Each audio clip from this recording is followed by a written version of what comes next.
Change କରିଥାନ୍ତୁ। ତମର ଯଦି ଏତେ ଷ୍ଟ୍ରଙ୍ଗ ୟୁନିଟ୍ ଥିଲା।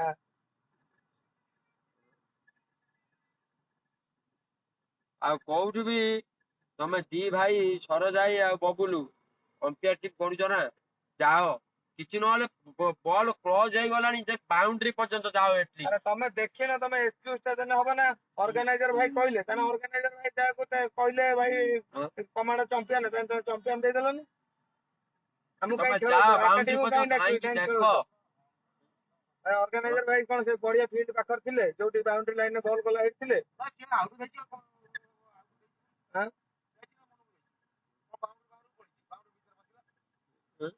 ବାଉଣ୍ଡ୍ରି ବାହାରକୁ ପଳେଇଲା, ଆବେ ଛକା ହେଲା ବାଗେ ଡେଡ୍ ହେଇଗଲା ମ୍ୟାଚ।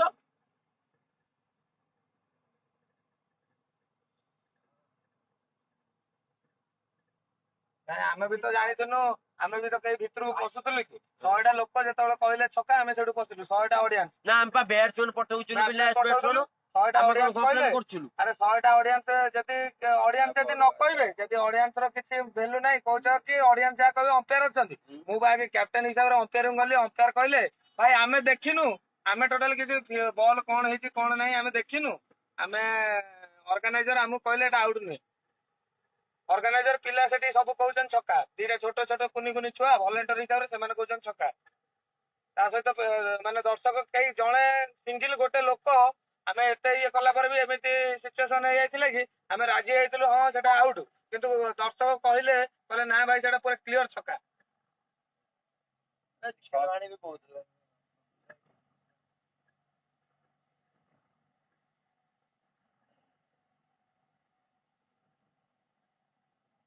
କମାଣ୍ଡ ପିଲାଙ୍କର କଣ ଭୁଲ ଥିଲା କି? ନାଇଁ କମାଣ୍ଡ ପିଲାଙ୍କର ତାଙ୍କ ଟିମ୍ ହିସାବରେ ସିଏ ତାଙ୍କର ଠିକ କରିଥିଲେ। ତାଙ୍କର କଣ ଭୁଲ? ତାଙ୍କର କଣ ଭୁଲ ରହିଲା? ତାଙ୍କର କିଛି ଭୁଲ ନାହିଁ। ସିଏ ତାଙ୍କ ଟିମ୍ କଥା ସେମାନେ କହିବେ, ତାଙ୍କ ଟିମ୍ କୁ ସେମାନେ ଟାଣିବେ। ଆମେ ଆମ ଟିମ୍ ଟାଣିବୁ, ସେ ତାଙ୍କ ଟିମ୍ ଟାଣିବେ। ତାଙ୍କର କିଛି ଭୁଲ ନଥିଲା। ଡିସିସନ ଉପରେ କଥା, ମାନେ ଅର୍ଗାନାଇଜିଂ କରିବା ଜଣା ନାହିଁ, ଇଏ ଟୁର୍ଣ୍ଣାମେଣ୍ଟ କରୁଛନ୍ତି। ଅମ୍ପାୟାର ର ହେଲା ଇଏ ତ କମାଣ୍ଡ ଟିମ୍ ର କଣ ଦୋଷ?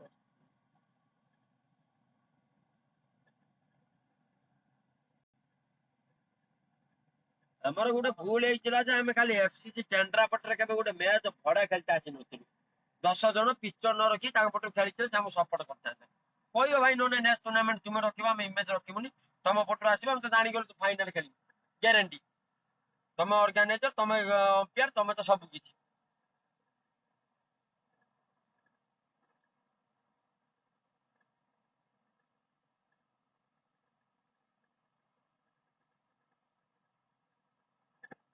ସବୁ ବାଦ ଭାଇ। କ୍ରିକେଟ ଖେଳ ଆମେ ଖରାପ ଖେଳୁଛୁ, ଆମ ଟିମ୍ ଖରାପ କି ଏବେ ଟିମ୍ ଖରାପ ପରିସ୍ଥିତିର ଚାଲିଛି, ଆମେ ହାରିବୁ।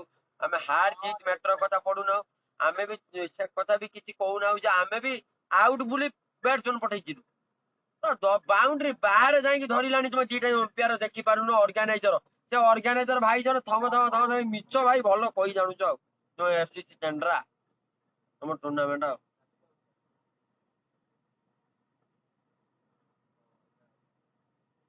ଏଭଳିଆ ଟୁର୍ଣ୍ଣାମେଣ୍ଟ କର ଭାଇ, ବହୁତ ତମର ଅଲ ଓଡିଶାରେ 1 ନମ୍ବର ଟୁର୍ଣ୍ଣାମେଣ୍ଟ। ତମ ଟୁର୍ଣ୍ଣାମେଣ୍ଟ ପୁରା 1 ନମ୍ବର। ମଝିରେ ତ ପଚାରିବ ଏକୁ ଗୋଟେ କଥା ଭାଇ, ମାନେ ଯୋଉ ଯଦି ଅମ୍ପାୟାର 2 ଜଣ ଜଗୁଛ, ଆମେ ଇମେଜ 5 ବର୍ଷ ଖେଳିଲା ଭିତରେ କୋଉ ଦିନ ଏମିତି ହେଇଛି କି ଅମ୍ପାୟାର କୁ ମାନିକି ଆମେ ଡିସିସନ କିଛି ଯାଇଛୁ, ପଡିଆ ଭିତରକୁ ପଶିଛୁ, କିଛି ଡିଷ୍ଟର୍ବାନ୍ସ କ୍ରିଏଟ କରୁଛୁ? ତମେ ସବୁ ଟୁର୍ଣ୍ଣାମେଣ୍ଟ ବି ଦେଖିପାର, ସବୁ ତ ଲାଇଭ୍ ଅଛି। ଆଜି ଆମେ ଏମିତି ବି ବ୍ୟାଟ୍ସମ୍ୟାନ ପଠଉଥିଲୁ, ଆଉ ଗୋଟେ ବ୍ୟାଟ୍ସମ୍ୟାନ ଯେତେବେଳେ ମାନେ 100 ଜଣ ପବ୍ଲିକ ଛକା ଟେକିଲେ, ମୁଁ ସେଇଠୁ କ୍ୟାପ୍ଟେନ ହିସାବରେ ଭିତରକୁ ଗଲି, ଅମ୍ପାୟାରଙ୍କୁ ପଚାରିଲି ଆଉ ସେଠି ତ 100 ଜଣ ପବ୍ଲିକ ଛକା ଟେକୁଛନ୍ତି, ତମେ କେମିତି ଆଉଟ ଦେଲ? ତମେ ଦେଖିଛ କି ସେଟା କ୍ଲୋଜ ରୁ ଯାଇକି? କହିଲେ ଭାଇ ମୁଁ କିଛି, ସେଠି କଣ ଦେଖା ହଉଛି?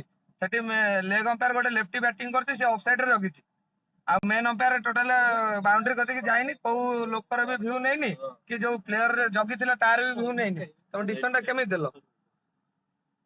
କହିଲେ ଭାଇ ଅର୍ଗାନାଇଜର କହିଲେ ଏଟା ଆଉଟ। ଆଉ ଯଦି ଅର୍ଗାନାଇଜର ଭାଇ କହିବେ ଚମ୍ପିଆନ, ତାହେଲେ ତାଙ୍କୁ ଚମ୍ପିଆନ ଦେଇଦଉନ, ଖେଳ କାହିଁ କରୁଛୁ?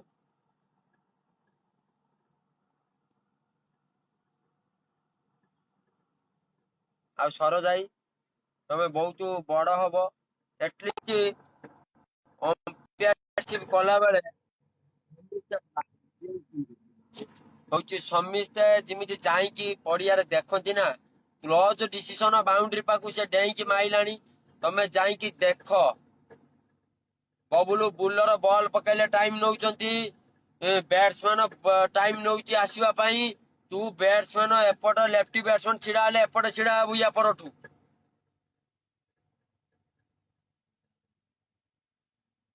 ତୁମେ ଯଦି ଅମ୍ପିୟାର 2 ଜଣ ଆଗେ ଯାଇଥାନ୍ତ ନା ସେ ପାଖକୁ ଚାଲି ଚାଲିକି କହିଥାନ୍ତ ଭାଇ ଆମେ ଦେଖିଛୁ ଦେଖିଛୁ ବୋଲି ନୁହେଁ, ତୁମେ ଯାଇଥିଲେ ସେଟା ଛକା ହେଇଥାନ୍ତା।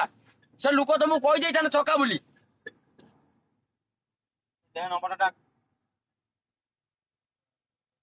ଖାଲି ଜ୍ଞାନ ଆଇ ଭଲ ଅମ୍ପିୟାର ନୁହେଁ।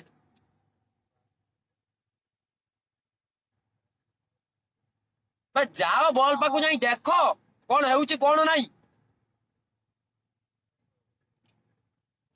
ଗୋଟେ ଟିମ୍ 3-4ଟା ଟୁର୍ଣ୍ଣାମେଣ୍ଟ ଖେଳିକି ଆଇଲାଣି, ସେମିଫାଇନାଲ ଖେଳୁଛି। ବିନା ଖେଳରେ ତୁମେ ପଠେଇଦବ ନା ଭାଇ। ଚଲେଇଛ ଟୁର୍ଣ୍ଣାମେଣ୍ଟ କରୁଛ ଅର୍ଗାନାଇଜିଂ।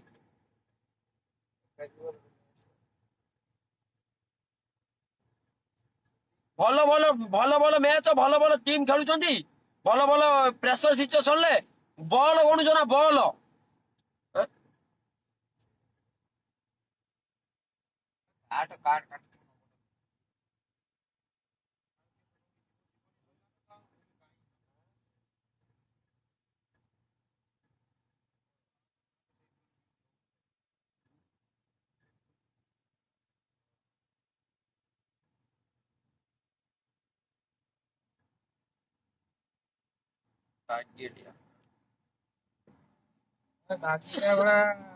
ତାଙ୍କର ନିଜର ତାଙ୍କ 100 ଜନ୍ମରେ ଏଭଳିଆ କରିପାରିବେ।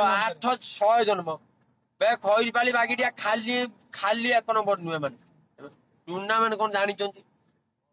ଟୁର୍ଣ୍ଣାମେଣ୍ଟର ଅର୍ଗାନାଇଜେସନ ଦେଖ, ଖାଲି ଅମ୍ପାୟାର କଥା ନୁହେଁ। ଅର୍ଗାନାଇଜର 16ଟା ଟିମକୁ ସମାନ ଆଖିରେ ଦେଖନ୍ତି। ଭଲ ଖେଳିବ ସିଏ ଜିତିବ। ଟାଇମ ଟେବୁଲ ଆମ ଟାଇମରେ ଲେଟ୍ ହେଇଥିଲା। ଯଦି ତମର କମିଟି କିଛି ନାହିଁ ଭାଇ, ଆମେ ହାରିଗଲୁ କି ଦେଇଦେଲ କିଛି କଥା ନାହିଁ।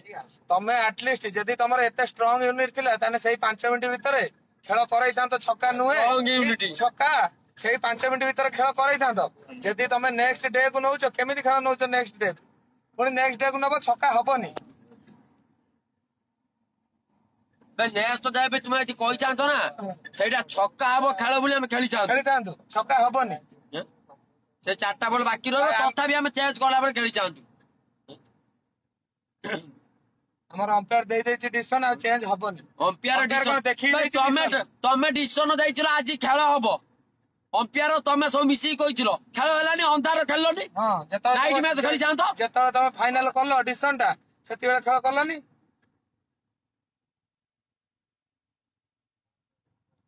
ଟୁର୍ଣ୍ଣାମେଣ୍ଟ କରୁଛ, ଆମେ ଯଦି ଆଜି ଚେଞ୍ଜ କରିଥାନ୍ତୁ, କାଲି ଦିନରେ ଖେଳ ହେଇଥାନ୍ତା, ତାହେଲେ ତମେ ଆମକୁ ଆମେ ଖେଳିଥିଲେ ସେ ଏଗନେଷ୍ଟ ଟିମ୍ ରାଜି ହେଇଥାନ୍ତା ନା? ବ୍ୟାଟିଂ ୱିକେଟ ଉପରେ ଆମେ ମାନେ ଅନ୍ଧାର ହବ ବୋଲି ସେକେଣ୍ଡ ଇନିଂସରେ ଟସ୍ ଜିତିକି ବ୍ୟାଟିଂ ନଉଛୁ। ବିଷୟରେ କିଛି ଭାଷା ଲେଖେନି। ତାଙ୍କ ଟିମ ର କଣ ଦୋଷ? ଟିମରେ କିଛି ଦୋଷ ନାହିଁ, ତାଙ୍କ ପ୍ଲେୟାର କିଛି ଦୋଷ ନାହିଁ। ସେମାନେ ତାଙ୍କ ଟିମ କଥା କହିବେ। ଏମାନେ ବା ସବୁ ବସିଛନ୍ତି, ବଲ ଗଣୁଛନ୍ତି।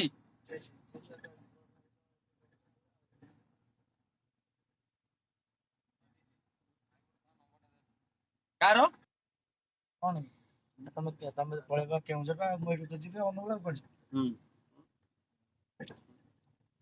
ଅମ୍ପିୟାରସିପ କରୁଛ ଗୋଟେ ଆମର ମୋ କହିବା କଥା ଯେ ଆମେ 15 ଜଣ ଡାକିକି ଆଣିଛୁ।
ପ୍ରାକ୍ଟିସ করতে ଆମର ପଡିଆ ନଥିଲା।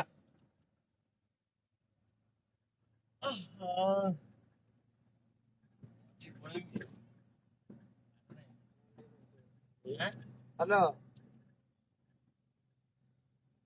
ହଁ ପଳେଇବି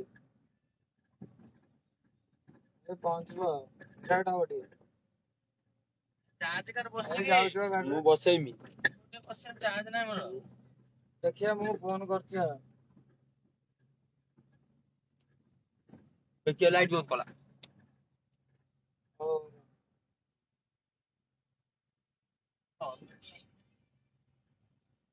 ଆରେ କିଛି ଚିନୁ ଭାଇ ସହିତ ଲାଡେନ ଭାଇ କି ଝଗଡା ଝାଣ୍ଟି ତାଙ୍କର ସହିତ ଆମର କଣ ଅଛି?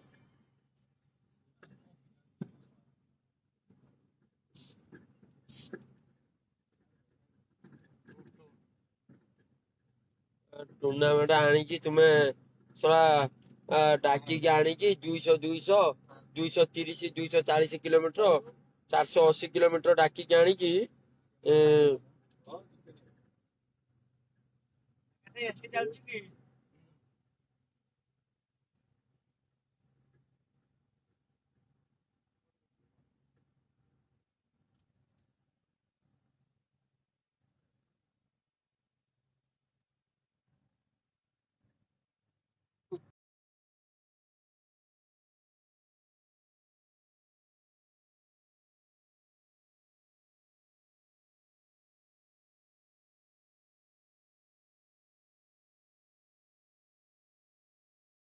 ତ ଗଲୁଆମି କଥା ଲାଇଭ ରେ କହୁନୁ ମୁଁ ତୋଠୁ ବଡ ଗଲୁଆ।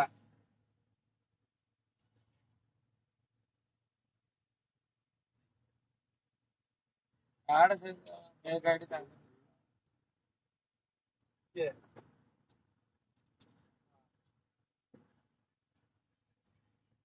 ଆସୁନୁ ଏଇଠି ଲେଖୁଛୁ ମୁଁ ତ ସବୁଆଡେ ଖେଳତେ ଯାଉଛି। ଆସୁନୁ ଦେଖା କରୁନୁ ଆସୁନୁ ଦେଖା କରୁନୁ କୋଉଠି ଘରେ ଗୋଟେ ଫେକ୍ ଆଇଡି ଖୋଲିକି ମାଇଚିଆ ଭଳିଆ ହଉଛୁ।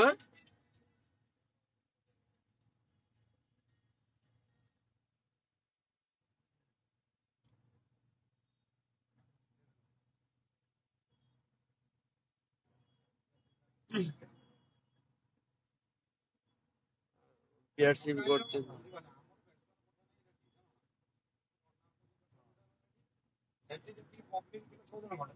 ସିଏ ସବୁ ଛକା କହିଛନ୍ତି ପୁରା ଛକା। ମୁଁ ତାପରେ ପଚାର ମୁଁ ଯେତେବେଳେ ଗଲି ଅମ୍ପାୟାର କହିଛନ୍ତି ଆମେ ଦେଖିଲୁ।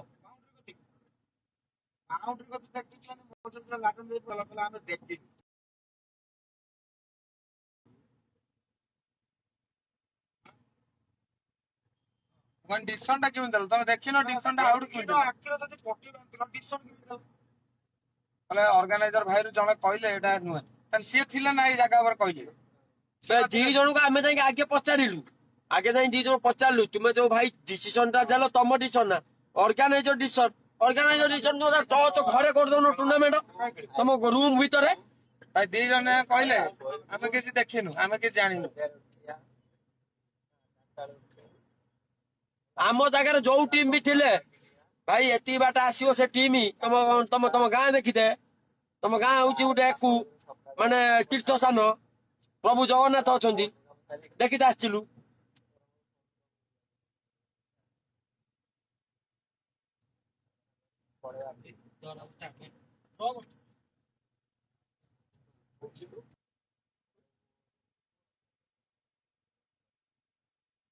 ତୁମେ ଧାଇଁକି ଯାଇଥିଲ ସେଇଠି 10 ଜଣ ଲୋକ କହିଦେଇଥାନ୍ତେ ତମକୁ ଛକା ବୋଲି। ତୁମେ ଯଦି ଯାଇଥାନ୍ତ ଦେଖି ବାଉଣ୍ଡ୍ରି ହେଲା କି ନାଇଁ। ଏଠି କଣ ଚାଲିଛି ଟିଭି ଚାଲିଛି 5ଟା କ୍ୟାମେରା ଚାଲିଛି ଦେଖୁଛନ୍ତି। 4th ଅମ୍ପାୟାର 5th ଅମ୍ପାୟାର ଦେଖୁଛନ୍ତି କ୍ୟାମେରାରେ 4ଟା କ୍ୟାମେରାରେ ସ୍ଲୋ ମୋସନରେ ଦେଖୁଛନ୍ତି। ଧାଇଁ ଗଲନି।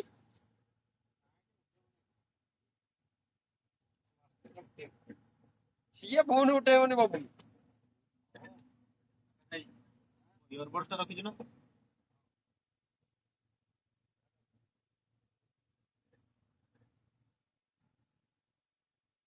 ଆଉଟୁ ତୁ ବାଳୁକୁ ଆସି ଏଠି ଦେଖୁଥିଲୁ ଆଉଟୁ ଆଁ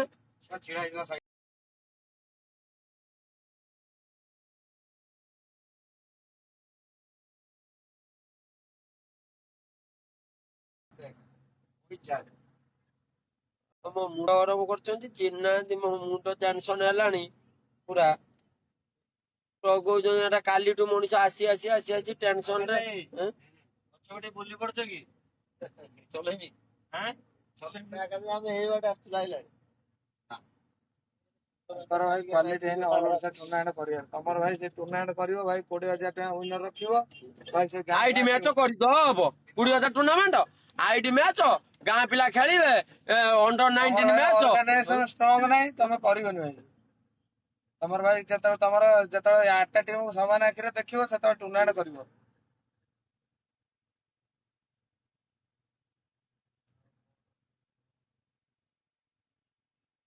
ଭାଇ ତମର ଫେଭରେଟ ଟିମ୍ ଆରେ ଭାଇ କମାଣ୍ଡ 11 ହାରିଥାନ୍ତା ଜିତିଥାନ୍ତା ଆମେ ସେ କଥା କହୁନାହୁଁ ଆମେ ହାରିଲୁ କି ଜିତିଲୁ ସହ ଆମେ ଜାଣିପାରୁନୁ ଏପର୍ଯ୍ୟନ୍ତ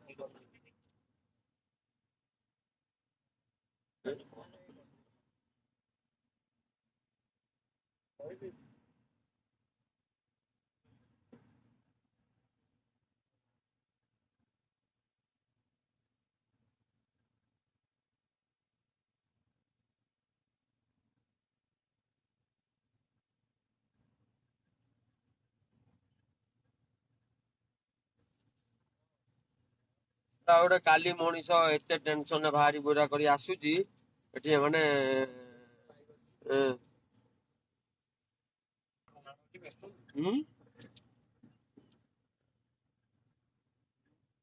ଭାଇ ସିଏ ବି ଥିଲେ ଲେଗ ଅମ୍ପିୟାର ଜଣେ ଧାଉ ମ୍ୟାନ ଅମ୍ପିୟାର ଲେଗ ଅମ୍ପିୟାର ଯିଏ ବି ଜଣେ ଧାଉ ନା ଧାଇଥିଲେ ସାଙ୍ଗେ ସାଙ୍ଗେ ଆକାଶ ଆଇ ସେ ଲୋକଟା କହିଦେଇଥାନ୍ତେ ଛକା ବୋଲି ସେ କଥା ନୁହେଁ ତମେ ସ୍ପଟ ଉପରକୁ ଯାଇଛ ଯିଏ ମୁଁ ଲାଇଭରେ ଅଛି କଲ୍ କରୁଛି ମତେ